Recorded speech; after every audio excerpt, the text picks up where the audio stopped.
Without fail, I leave the house for 3 days and I come back to this. So, and that's my boy Paul.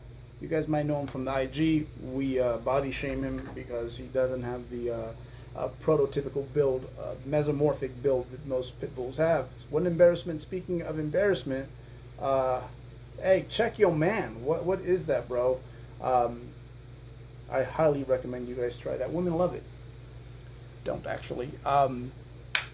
But hey, having fun has been at an all-time high, and we'll get back into that in a sec. So look, I just wanted to throw up some dumbbells. Been very disciplined of late, but I just wanted to see where I was if I didn't pause my dumbbells, like in regards to rep count with this load. Simply because, again, like with the hiatus, we lost a little bit, especially on the strength side of things. So I just wanted to see where I was at. And it felt safe to. And I was only training 3 days this week.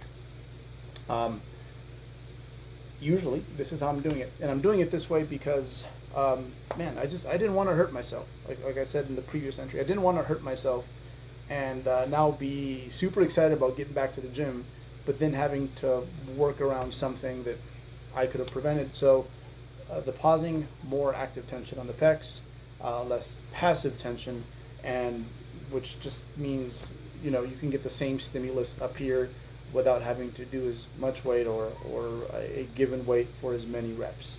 And plus, it's just I can be a little bit more just. It's when you're pausing at the bottom and really thinking about what you're about to do on that concentric. I just get more consistent reps in regards to technique. So we did that, pec flies, and then these dips over here. Dips, I love. A lot of people have issues with them. I never had. This was like my main pressing movement during the quarantine, and I feel these like everywhere. Like it's for me personally. It's like one of my favorite movements. Just not, I guess, in the context of training at home, because I'd be busting out reps forever. And but after again, like those two movements, perfect. Like I can deal with that. So usually no load. We might work some in later, but right now these have been on hit. So again, pausing with my pressing work, because where it's worked really well for my calves. Because with my calves, I don't care how much weight I'm lifting. I just want them to look different. And relative to every other, when I compare it to all my other muscle groups, look, they're not the most impressive, but they are the ones that have developed the most relative to their starting baseline. So it's like, maybe there's a lesson there, something I can take that approach and apply it to other things, right? So even a little bit more bodybuilder first, whatever that means. You guys know what I mean, right? I hope so. So anyhow, good morning. Also, we might replace it with this thing right here.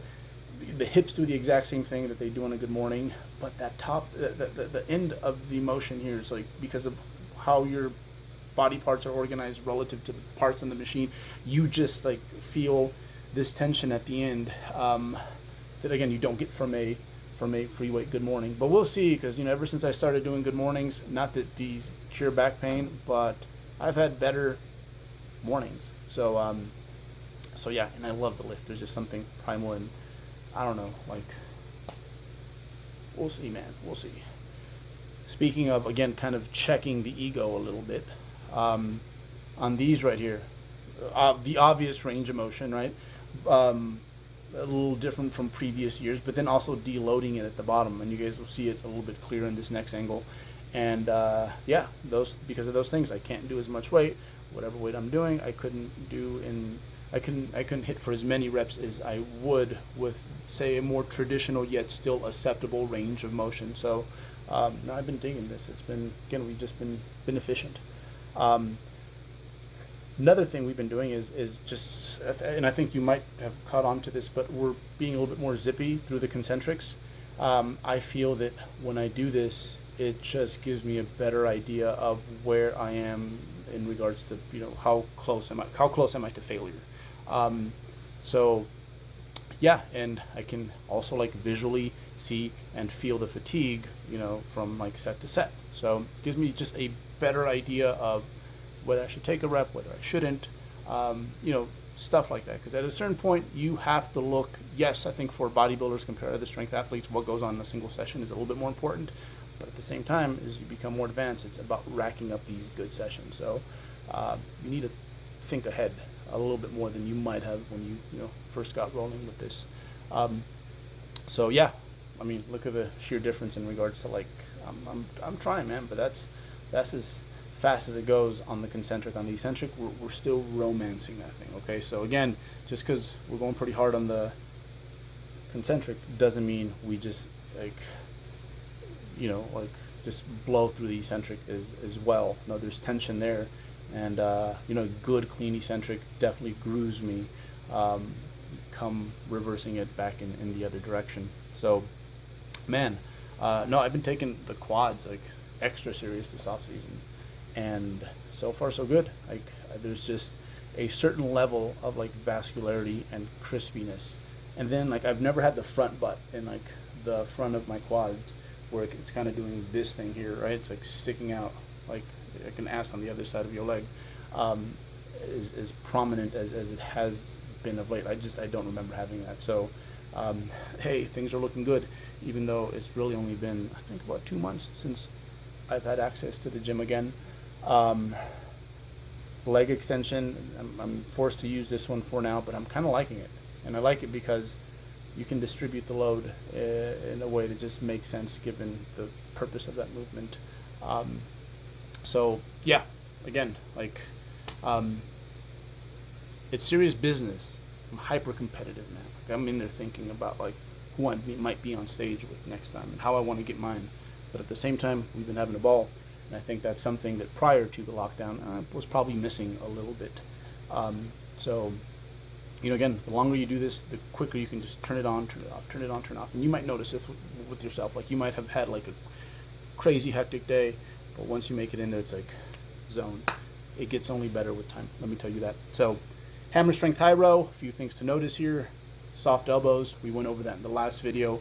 But here's another thing, I've been keeping my ribs down just to see what that feels like. I feel like more braced, so like more rigid, more stable, but also just when my pelvis is not like tilted, it doesn't have this huge anterior pelvic tilt. Not that I really did that, but again, just kind of bracing the way I would on other movements. Yeah, and I mean, look at the line of pull. So the lats are definitely involved in this movement, right? Like they are in any row, to be honest, to an extent, right?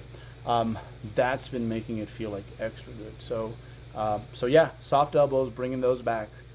New addition is like the ribs down. The soft elbows and this machine specifically is something that I used a whole lot through my off season that ran from 2012 to 2013. So that 2-year off season, and I made some crazy gains in my upper back. So yeah, let's see if history repeats itself. And look, the good old zero. That angle, and like 14% of my viewers are females, so who knows, maybe that might help or it might discourage, depending on how thick you like them, I guess, right? But yeah, same thing. See, pelvis is tucked in. That's what I was cueing there. So yeah, ribs down, create stability, get extra rigid, even though the bench is helping you with that, and just a little bit less thoracic extension relative compared to previous years. So again, we'll see where this ends up. I like the way it feels. Along with that, I think I'm at the point where I'm focusing a little bit less on like breaking with my upper back first, but more so in like the angle of my humerus. Not that a pump tells you everything, but it had been a long time since I had felt like a like pump that's like that pump that's like almost like skin ripping in my back of all places. So yeah, things to look forward to. We're bringing this baby back in. If you have one, it's like, why would you not? Like, it hits your pecs in a pretty novel way. Same thing with long head of the tricep, obviously lats. Usually they just sit around the gym and collect dust, but again, we'll try this thing again, because when I was doing it, certain movements, I think my presses especially were just doing super well. Check out the front butt action, like that in the quad. I told you guys. So yeah, things are doing well. So this, along with the seated calf raise, is something that we're going to bring into play. Like, here's a confession time. I haven't used one in years. So again, calves are always going to be an body part on me. So let's see what that does. So again, learning as we go, just like with anyone else. Yeah, I guess you could say shit's gone pretty serious, man. Right? It's like we're competing at a high level, and like I want to get on that like WNBF like world stage, the pros, do super well in that like lightweight lineup. I see a lot of the freaks that are like, ooh, the ones I think about while I'm training.